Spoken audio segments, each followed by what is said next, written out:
بۆ ئەوەی ئەم خەندە و پێکەنینانە لا سەر لێوی منداڵانی ئەم بنارە نەتۆرێ گوێیان بە ئامۆژگاری گەورەکانیان ئاخێنراوە کە ئاگاداری مین و تەقەمەنی بن. شەمێران ناوچەیەکی گەشتیاریە لە نێوان هەڵەبجە و دەربەندیخاندا، بەڵام بەشی زۆری خاکەکەی کێڵگەی مین و تەقەمەنی بەجێماوی جەنگی 8 ساڵەی نێوان عێراق و ئێرانە. ئەم پیاوە دەڵێ کێڵگەکانی مین تەنها 300 مەتر لەم شوێنەوە دوورن. لا دووری 100 مەتریشەوە بۆمبێکی نەتەقی و دۆزراوەتەوە کە لە جۆری ناپاڵمە و دروستکراوی وڵاتی ڕووسیایە.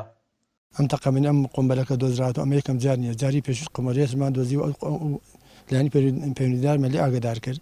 ئەوە تقریبا زۆری خاوان دەبەرەوە لە وەزارەتی دیفاعەوە هاتن ئەوان تەقاندیانەوە.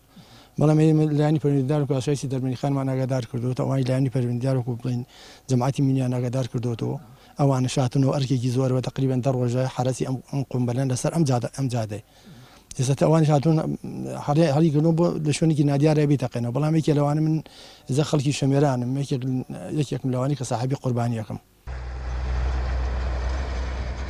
کێشی بۆمبەکە 370 کیلۆگرامە.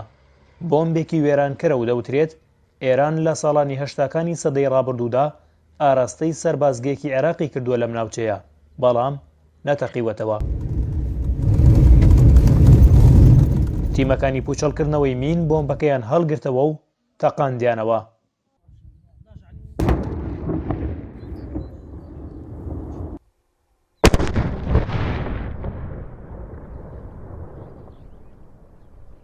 بۆمبێکی وێرانکەرە نزیکەی 370 کیلۆیە کە بێت. ئەمە بە زمانە ئاسایەکەی خۆمانەوەی باو ئەوترێت وەک ناپاڵمە ئەمە کە هەڵی داوە. ئەمە جۆری تەقەمەنی بەرزە های ئەکسپلۆسڤە.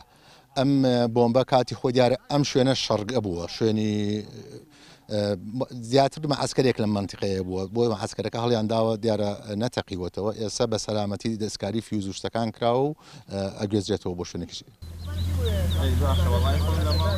بە پێی تۆمارێکی دەستگای مینی هەرێم زیاتر لە 13422 کەس لە هەرێمی کوردستان بوونەتە قوربانی تەقەمەنی و مین.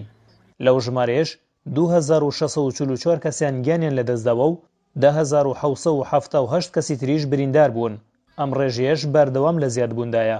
نزیکەی 776 ملیۆن مەتر زەوی مین ڕێژکراو لە هەرێمی کوردستاندا هەبووە. تا ئێستاش 210 ملیۆن مەتر دووجا ماوە پاک بکرێتەوە کە دەکاتە نزیکەی 35% ڕووبەری پیس بوو.